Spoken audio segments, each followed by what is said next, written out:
Con vuestro permiso vamos a seguir fiscalizando, bueno, la situación interna de la Federación Rusa.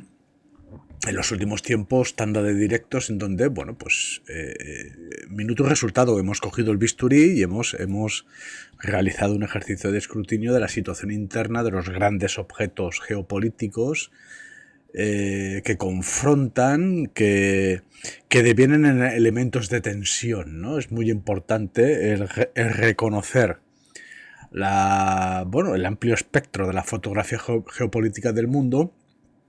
Y con vuestro permiso, pues tenemos información en torno a la situación política, sobre todo política, ¿no? de la Federación Rusa. Yo creo que es muy importante. Y mientras tanto os vamos a invitar a participar porque, bueno, hemos presentado un nuevo proyecto, una red social libre, independiente, gratuita, en donde, bueno, podéis abrir vuestro propio perfil, os podéis comunicar, os podéis organizar, podéis crear vuestro grupo de trabajo, vuestro marketplace. Y con vuestro permiso, pues vamos a copiar el enlace que lo vamos a situar aquí en el espacio de comentarios. Damos la bienvenida a usuarios que están en YouTube. Recordad que tenéis la opción de apoyar nuestra propuesta con un me gusta, un no me gusta, un comentario. Os suscribís y podéis activar la campana. Comentario publicado. Bien, me lo ha permitido. Vamos a anclar el comentario. Creo que me permiten durante un minuto tener el comentario anclado. No os preocupéis que a lo largo y ancho del directo iremos copiando y pegando. Bien, insistimos, presentamos un nuevo proyecto, una red social, proyecto Type, estáis visualizando en pantalla. Ya hoy hemos estado publicando primeras, estáis observando el que sería el perfil del administrador, que somos nosotros. Bien. Bueno, podéis crear vuestro propio perfil, vuestra página de trabajo, de grupo, podéis enviaros mensajes entre vosotros y lo más importante, que no vais a ser fiscalizados por absolutamente nadie. Es decir, bueno, hay una serie de políticas que os van a permitir, bueno, pues compartir información, conocimiento, organizaros, comunicaros de una forma libre, gratuita, bueno, y abierta. Tenéis la opción de enviaros mensajes entre vosotros, ya os recibís las notificaciones y bueno, pues estáis viendo en pantalla una red social con cara y ojos. Esta mañana ya hemos estado publicando en nuestro perfil primeros contenidos. ¿Veis? Estos son los artículos que hemos publicado hoy en nuestro perfil en Patreon. Y con vuestro permiso entramos en materia. Como digo, estamos fiscalizando, ¿no? La cuestión interna de la Federación Rusa. Hemos pasado por Teherán, hemos pasado por Beijing, hemos pasado por Berlín, hemos pasado por Washington, Wall Street y estamos ahora mismo en Moscú. Estamos reconociendo si tenemos los materiales o no para dar el paso, pues, a un conflicto global apocalíptico en mayúsculas, tal y como todos nos imaginamos. Desde nuestro punto de vista ahora mismo estamos ante, pues, la interpretación híbrida de cuarta generación de idea de conflicto.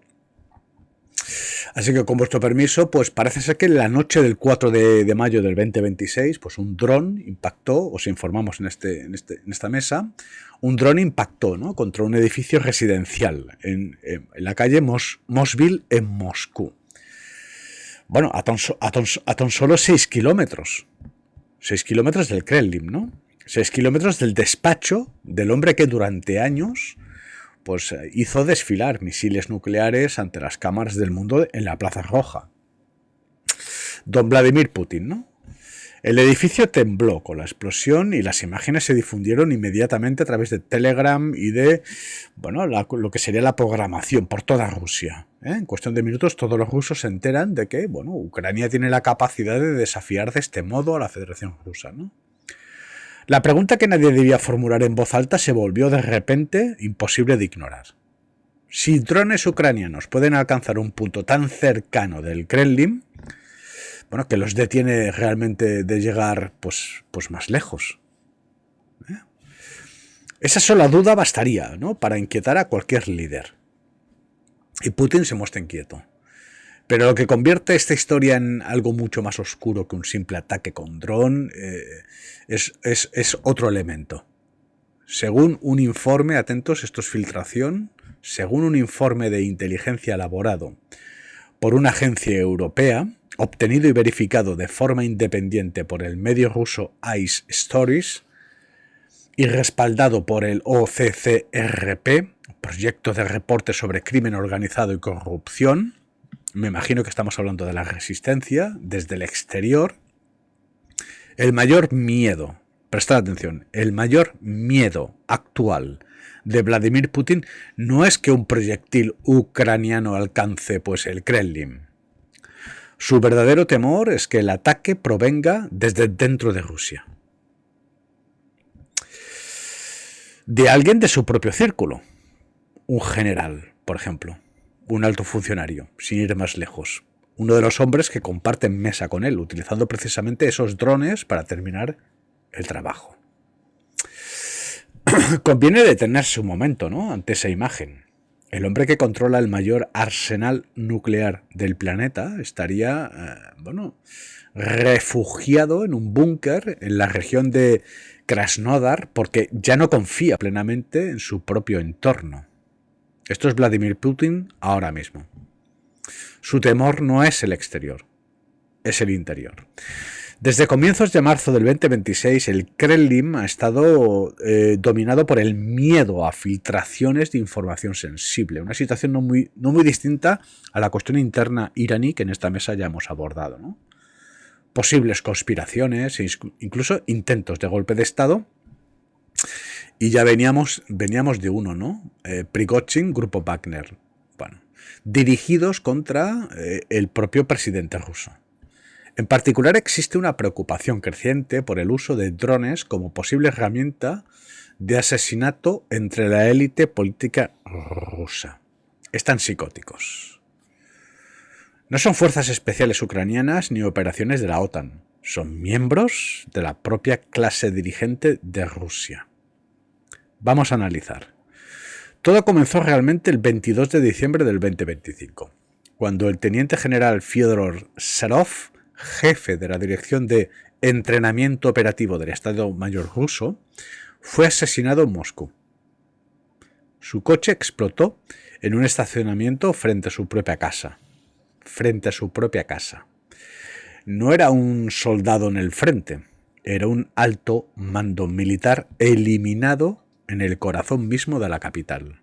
El impacto dentro del Kremlin fue inmediato y profundo. 3 días después, Putin convocó a los jefes de las agencias de seguridad.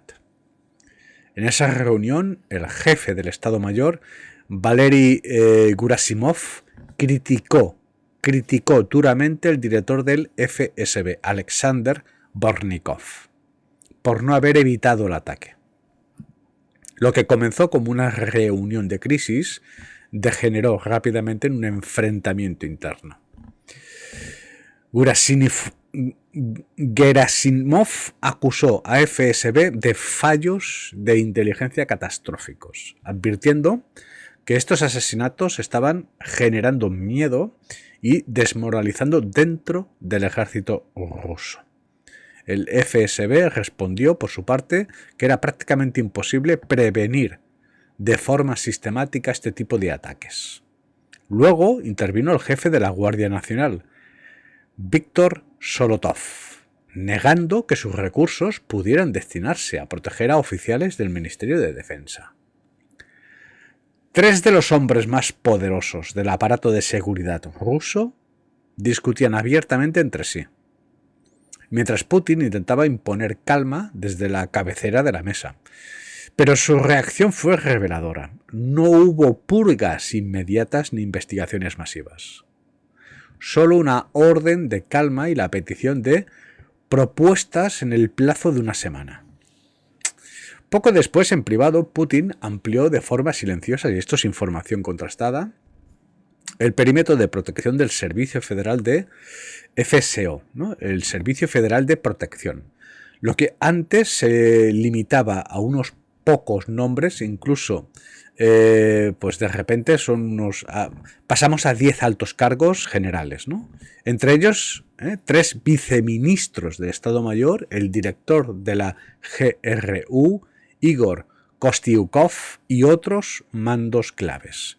En la práctica, los principales generales de Rusia comenzaron a necesitar protección las 24 horas del día para sentirse seguros en su propia capital. Atentos. El control no se limita a los generales. El entorno directo de Putin vive bajo un sistema de vigilancia extremo. Prohibición de dispositivos conectados a Internet, restricciones al transporte público, cámaras instaladas en los hogares de cocineros, fotógrafos y guardaespaldas.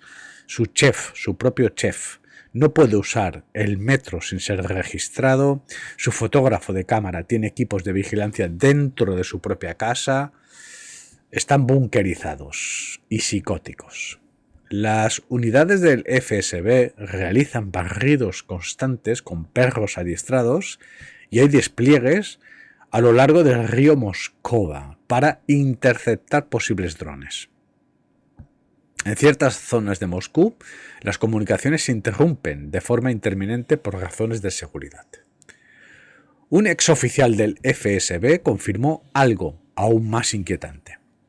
Su unidad tenía dificultades para obtener autorización de escuchas en investigaciones criminales ordinarias porque todo el equipamiento de vigilancia estaba siendo redirigido. No hacia criminales, ni espías o extranjeros, sino hacia el propio Estado Mayor. El aparato de inteligencia ruso ya no vigila principalmente amenazas externas, se vigila a sí mismo. Esto es lo que parece un régimen cuando empieza a volverse contra su propia estructura. No con tanques en las calles, sino con cámaras en cocinas, con Aldama que delata a Koldo o Ábalos que vende a Sánchez. Cuando un régimen está en fase de descomposición, tras lo podrido, la sepultura. Drones en patrullas nocturnas y perros rastreando las orillas del río. El sistema de poder que Putin construyó durante años se basaba en una idea central: lealtad mutua e inquebrantable, es decir, una mafia. Tú me proteges, yo te protejo. Uno de los nuestros. Nadie rompe filas. Ese sistema muestra ahora grietas más profundas que las observadas durante la rebelión del grupo Wagner en junio del 2023. Y ya es hablar. En el centro de la nueva preocupación del Kremlin parece un nombre que durante años fue considerado intocable, ¿no? Que es Sergei Shoigu. El arresto del funcionario Salikov el 5 de marzo del 2026 rompió una ilusión fundamental. No fue solo la caída de un hombre, sino la destrucción de un pacto silencioso que sostenía toda la élite rusa. El mensaje fue inequívoco para quienes habían construido su posición bajo el patrocinio de Putin. El círculo ya no protege. Enviar ese mensaje en medio de una guerra que avanza con dificultad, con generales siendo asesinados en la capital y antiguos aliados que se saben posibles próximos objetivos, resulta extraordinariamente peligroso. El informe de inteligencia europeo añade que esta detención se percibe como una violación de los acuerdos informales de protección entre élites, debilitando la posición de Shoigu y aumentando las posibilidades o la posibilidad de que él mismo enfrente procesos penales. El documento no afirma que Shoigu esté planeando activamente un golpe de Estado. Eso es importante subrayarlo. Lo que hace es una evaluación de riesgos basados en condiciones estructurales que favorecen la inestabilidad. Y esas condiciones son significativas. 2 puntos. Un alto mando con fuertes conexiones militares, que ve cómo sus antiguos subordinados son arrestados uno tras otro, que sabe que podría ser el siguiente objetivo y que ya no puede confiar en que la lealtad garantice su seguridad.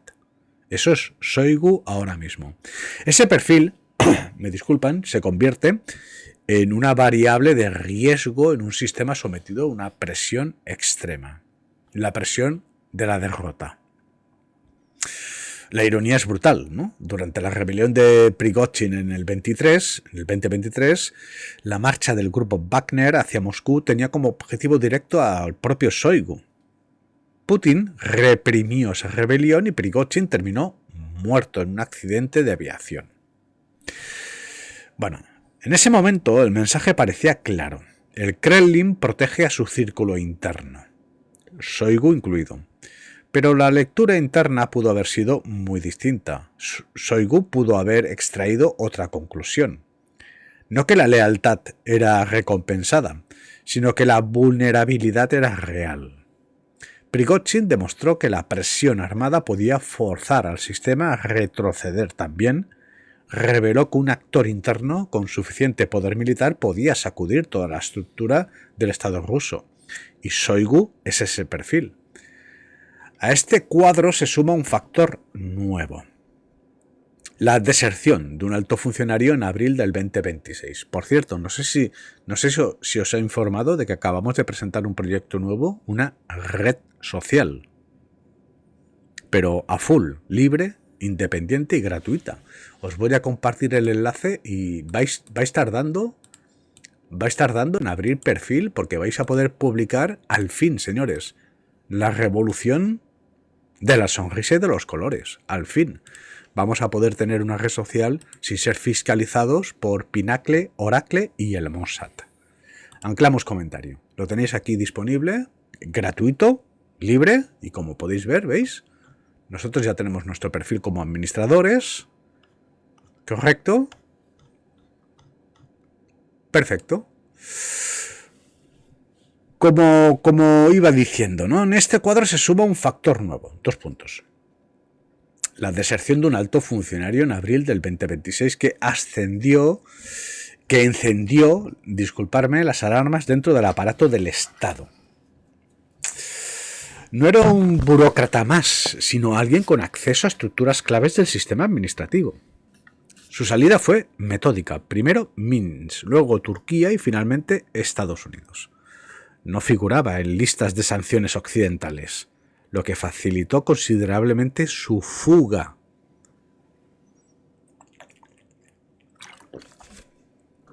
Con vuestro permiso.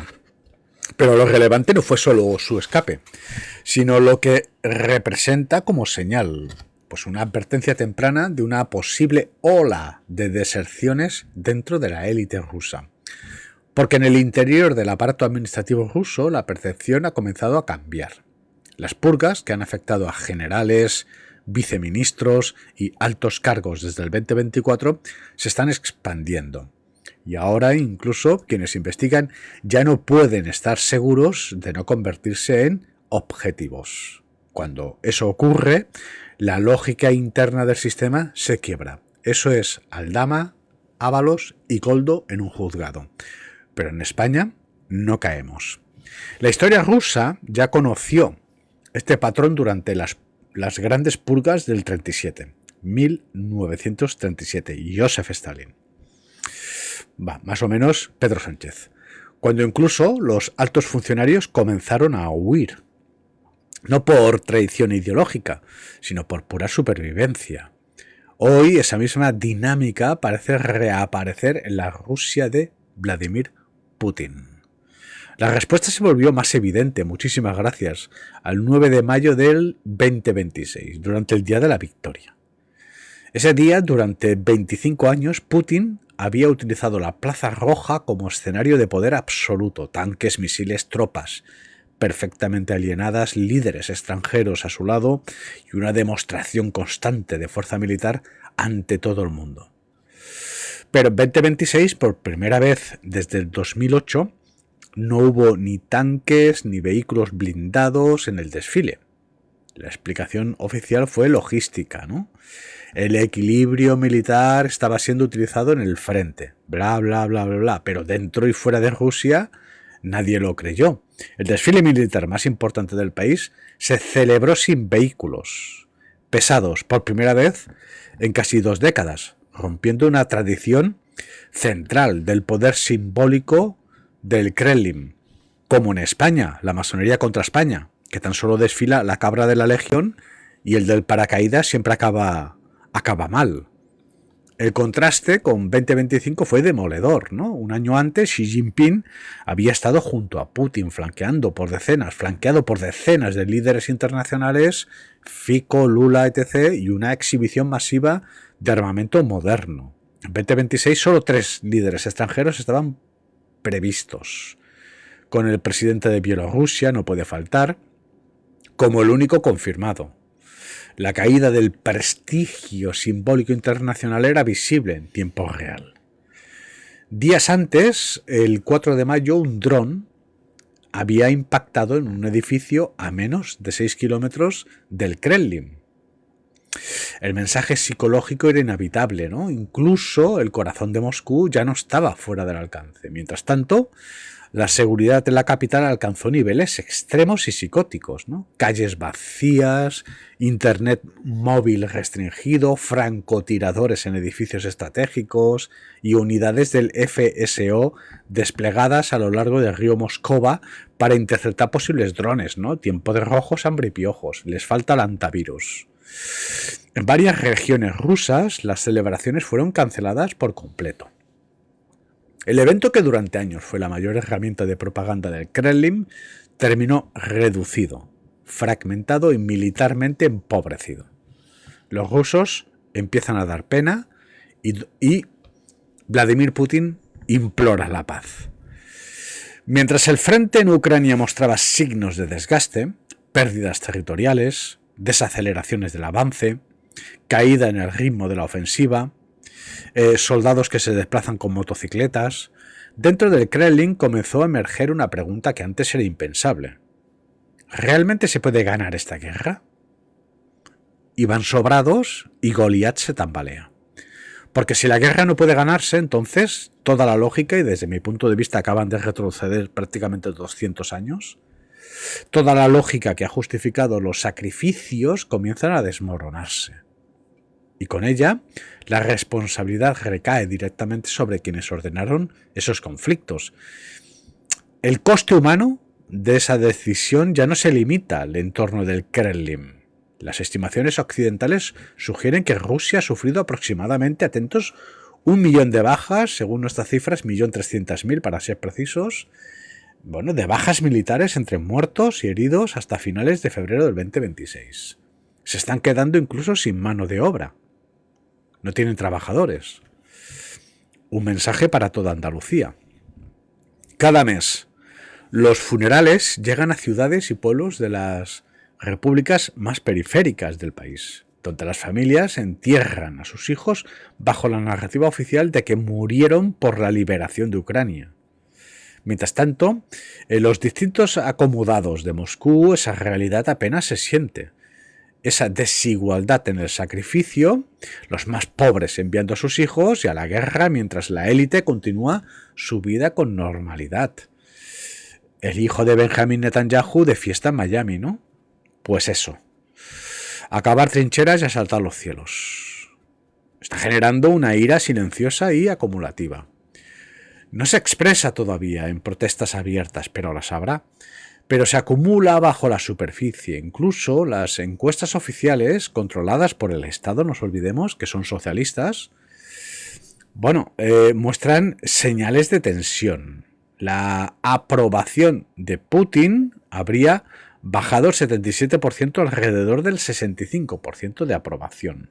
Es decir, como otro declarado y confeso judío, consecuentemente socialista, llamado Donald Trump, que también ha arruinado Estados Unidos desde dentro y que ahora mismo las estimaciones son un 33% de valoración y ya estarán trabajando el escenario de un golpe de Estado como el que nos propinan los socialistas aquí en España, ¿no? Presuntamente. Analistas independientes creen que el número real es considerablemente menor. Tenemos que preguntarnos, señores, ¿cómo es posible un señor que no le vota a nadie? El señor Pablo Iglesias acaba de vicepresidente del gobierno. Nos tenemos que preguntar si esto es un sesgo democrático, como dicen ellos. Yo creo que no. Eso es un golpe de Estado. Analistas independientes creen que el número real es considerablemente menor, pero en Rusia responder incorrectamente a una encuesta puede tener consecuencias. Es decir, que las estimaciones estarán en el orden del 30-33% y no todos se atreven a responder como pasa en España. todos calladitos, mirando para otro lado, ante el tiempo de rojos, hambre y piojos, ¿no? Ahora tenéis los españoles que habéis sido convertidos en ratas de laboratorio, ahora tenéis el antivirus, ¿no? Somos campeones, ¿eh? El país del mundo que más ha sufrido la crisis sanitaria, económica, quiebre técnica del Estado, y además estamos rearmando Marruecos. Por no hablar que nos hemos convertido en enemigos de todo el planeta. Federación Rusa, Israel y Estados Unidos. Previsible invasión de Marruecos, pero a la vuelta de la esquina. Que conste que os he avisado. Bueno, a esta ecuación se suma otro factor perturbador, que es la salud de Putin. Así como Pedro Sánchez pues empieza a tener expresión del vende Kleenex de las 3.000 viviendas. Pues lo mismo. Con Vladimir Putin o con Donald Trump podemos también hablar de lo mismo, visto que estuvo ingresado de urgencias 48 horas en un hospital militar. Esto no lo sabe nadie y esto es filtración. En marzo del 2026, un vídeo filtrado accidentalmente mostró al presidente ruso, atentos, con signos visibles de deterioro físico. Señores, antivirus, tenemos al paciente gris, incluyendo un episodio prolongado de tos y dificultad respiratoria. Que por cierto, antivirus, traducido del hebreo al castellano, significa es una mentira. El clip fue eliminado rápidamente, pero ya había circulado por Telegram y por medios internacionales, ¿no? Un Vladimir Putin, pues esta imagen de oso siberiano se desmorona. De pronto estaba tísico, tiritante y tosiendo, ¿no? Positivo en antivirus. El clip fue eliminado, como digo, rápidamente, ¿no? Han aparecido también especulaciones médicas sobre la inflamación en las manos y posibles indicios de enfermedades neurológicas. Esto no me preocupa porque los socialistas son con ambas manos. Y esto pasa factura. Se pasa la vida tocándose los huevos y llevándose el oro para Moscú. Por lo tanto, se les infla las manos. A la altura se compensa con el rostro, que es que lo tienen de hormigón armado, ¿no? El Kremlin insiste en que su salud es excelente e incluso ha destinado miles de millones de dólares a programas de terapia genética anti-envejecimiento. Pero el punto clave no es el diagnóstico médico, es la percepción dentro de su círculo más cercano. Todos están observando lo mismo y formulando la misma pregunta. ¿Qué ocurre si ya no puede continuar? ¿Y quién toma el control después? El problema se agrava, porque Putin no ha designado un sucesor. En su sistema, hacerlo equivaldría a abrir una lucha de poder prematura. Pero la ausencia de un heredero claro crea exactamente lo contrario, un corte de posibles sucesores que se observan entre sí sin atreverse a moverse primero. Figuras como Nikolai Patrushev, Sergei Kirienko y otros nombres del aparato de seguridad están en la lista, pero ninguna cuenta con garantías, ¿no? La revolución de los colores, ¿no? Y acabamos hablando de simulacros, muertos y aparatos de seguridad. En fin, en este sistema quien se mueve primero puede ganarlo todo o perderlo todo, y Putin no puede retirarse aunque quisiera. Hacerlo significaría ahora mismo perder la protección que ha impedido que cualquier rendición de cuentas durante, 25 años. Yo creo que tendrá pues unos cuantos cadáveres en el armario, ¿no? Además existe una orden de arresto internacional emitida por la Corte Penal Internacional en 2023, miren, como otro judío, el señor Benjamín Netanyahu, que no desaparece con su salida del cargo. Sabe que el fin del poder podría significar el inicio de consecuencias personales graves y su entorno lo sabe también. Mientras tanto, los aliados internacionales están recalibrando sus posiciones. China observa con frialdad estratégica y luego en la segunda parte, la segunda intervención, vamos a hablar sobre una cuestión que no está barajando nadie, que es cómo China ha observado y ha tomado nota sobre lo sucedido con la Operación Caracas. Lo digo porque nos puede plantear una Operación Taiwán. Bien, no son ni cojos ni mancos los chinos. En 2026 no asistió. Voy a volver a leer. Mientras tanto, los aliados internacionales están recalibrando sus posiciones. China observa con frialdad estratégica. De hecho, llegaron a sancionar el crudo ruso, ¿no? El año pasado Xi Jinping estuvo en Moscú durante el Día de la Victoria y en 2026 no ha asistido. Su ausencia es un mensaje diplomático inequívoco a las puertas de la cumbre de Pekín entre estos dos socialistas, Trump y Xi Jinping, ¿no? Interés económico, sí. Compromiso político, no. Irán depende de la tecnología militar rusa, pero duda de la estabilidad de su socio. Corea del Norte busca transferencias tecnológicas, pero entiende que su aliado inestable puede no cumplir las promesas. Bueno, ha enviado 12.000 soldados a la zona del conflicto. En fin, India continúa comprando petróleo ruso tras el levantamiento de las sanciones, pero evitar cualquier alineamiento político profundo. Es decir, te compramos el petróleo, pero hacemos como que no nos conocemos. Todos están ajustando su distancia. Nadie quiere quedar atrapado junto a un sistema en proceso de implosión.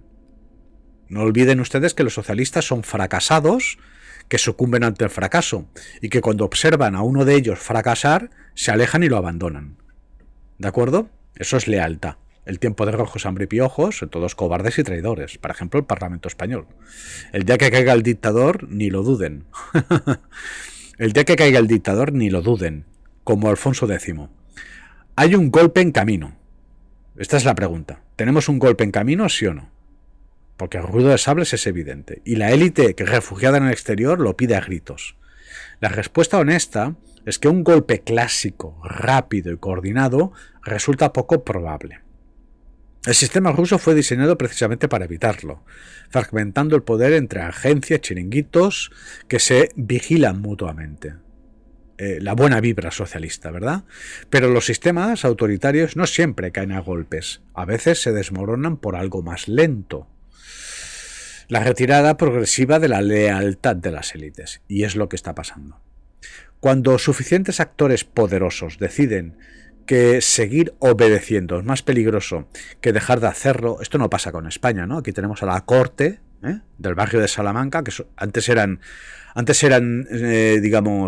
comunistas, ahora son votantes del Partido Popular, ¿no? ¿De acuerdo? Le voy a recordar al señor Darlor, que para mí es un honor ser calificado como payaso. Son tan analfabetos estos socialistas que ni tan siquiera saben insultar. Es impresionante. Utilizan la palabra payaso, uno de los oficios más nobles que existen. Salúdame a tu padre y a tu madre. Qué pena por ellos, la verdad. Bueno, hay un golpe en camino, como digo, la retirada progresiva de la lealtad de las élites, ¿no? Cuando suficientes actores poderosos deciden, reitero, que seguir obedeciendo es más peligroso que dejar de hacerlo, el sistema empieza a vaciarse desde dentro. Y eso no produce un momento único de caída, produce exactamente lo que se está viendo, ¿no? Vigilancia interna, desconfianza generalizada, deserciones selectivas, propaganda debilitada y un líder cada vez más aislado, bunkerizado, contemplando su propia imagen reconstruida en televisión estatal. Acaba como acaban todos los socialistas, es decir, Adolf Hitler, dando palmaditas a niños de 9 años que enviaba a la muerte mientras se suicidaba presuntamente. Los historiadores soviéticos documentaron esta dinámica, ¿no? Durante las purgas del 37, bajo Stalin, otro socialista. La represión dentro de la élite no consolidó el poder, la volvió más inestable. Los funcionarios comenzaron a actuar no por lealtad ideológica, sino por supervivencia. En la caída de la Unión Soviética, el proceso no comenzó con una revolución, sino con algo muy similar a lo que se observa ahora. Deserciones dentro de la élite, parálisis institucional y una población agotada cuya quietud ya no era consentimiento. No os preocupéis que en España renta mínima universal y a ocupar. No os preocupéis, esto no va a pasar en España. Es decir, la historia muestra que estos sistemas no colapsan de forma cinematográfica, no terminan con un solo evento decisivo, sino con una descomposición lenta que de pronto se acelera. Se pudren desde dentro, como podrida está España, ¿no? Como César, ¿no? Como el César que miraba a los galos sin ver a Bruto. ¿Comprenden? Como Sadat que miraba a Israel sin ver a sus propios soldados.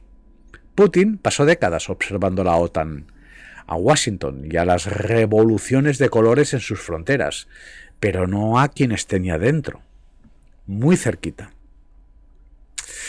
Putin apareció en el desfile del 9 de mayo del 2026, implorando paz. Habló como siempre, evocando la victoria soviética sobre la Alemania nazi, cuando resulta que los nazis también eran socialistas como ellos, ¿no? Las palabras eran familiares, es decir, que ambos, digamos, en ambos hemisferios del muro de Berlín nos encontramos en mayúsculas la palabra analfabetos. Lo siento mucho, pero es lo que hay, ¿no? Las palabras eran familiares, pero el contexto ya no lo era. Y debajo de la superficie, en uno de los búnkeres modernizados de la región de Krasnodar, donde pasa largas temporadas desde marzo del 2026, el propio Putin conoce perfectamente lo que ese desfile reducido comunicó a su entorno, que ya no hay poder, sino fragilidad. La pregunta, que ya se discute en silencio en capitales de todo el mundo, desde Washington hasta Pekín, es si estamos ante el comienzo del fin, y lo estamos. No necesariamente el fin de la guerra, ni el fin de Rusia, sino el fin del sistema de poder que Putin ha construido durante 25 años, basado en un principio, su paranoia como eje organizado del Estado más grande del mundo. Las señales ya están aquí, Un líder que ya ha desaparecido parcialmente de la vida pública, apareciendo en grabaciones puntuales, pregrabadas, mientras pasa semanas en búnkeres lejos de Moscú. No es como Sánchez Castejón, que intenta demostrar que es una persona sana y equilibrada y monta en bicicleta por los montes. Bueno, aparenta que monta en bicicleta, mientras nos llama a fachas a las víctimas, ¿no? Putin no se esconde, está bunkerizado, ¿no? Y aparecen cuestiones puntuales. Una élite que calcula salidas mientras observa arrestos sucesivos. Un aparato propagandístico que produce desfiles cada vez más reducidos y un campo de batalla que por primera vez en mucho tiempo muestra retrocesos en lugar de avances. Por separado, cada elemento podría explicarse, pero juntos se observa un patrón reconocible que los historiadores han reconocido antes, ¿no? Por ejemplo, en la primavera del 2026, el Kremlin se parece peligrosamente a otros sistemas que entraron en una fase terminal. No con explosión, sino con la lenta y silenciosa desaparición de la confianza. No os preocupéis, españoles, porque nosotros entramos en fase terminal en 2008 y seguimos sobreviviendo en fase zombificada y mantenidos por el exterior. Es por este motivo que, digamos, los españoles no tenéis ni la energía ni la lucidez para defenderos de mediocres, tristes y pusilánimes como son Pablo Iglesias, don Santiago Abascal, la señora Ayuso o, por ejemplo, el señor Sánchez Castejón. De ser un pueblo libre, independiente, soberano, con 2 dedos de frente y algo de energía, pues estos sujetos ya estarían en una cárcel, ¿no? Pero ahí están, dando por saco. La mitad de tu nómina para pagarle las vacaciones y el casoplón, por supuesto. Por separado, cada elemento podría explicarse. Juntos forman un patrón, como digo. Voy a volver a leer porque es la conclusión de esta exposición, ¿no? Por separado, cada elemento podría explicarse. Juntos forman un patrón reconocible que los historiadores han visto antes. En la primavera del 2026, el Kremlin se parece peligrosamente a otros sistemas que entraron en su fase terminal. No con una explosión, sino con una lenta y silenciosa desaparición de la confianza. Arresto tras arresto, deserción tras deserción, desfile tras desfile, reducido y en el centro de todo un hombre en un búnker que probablemente entiende mejor que nadie que las grietas ya no son invisibles.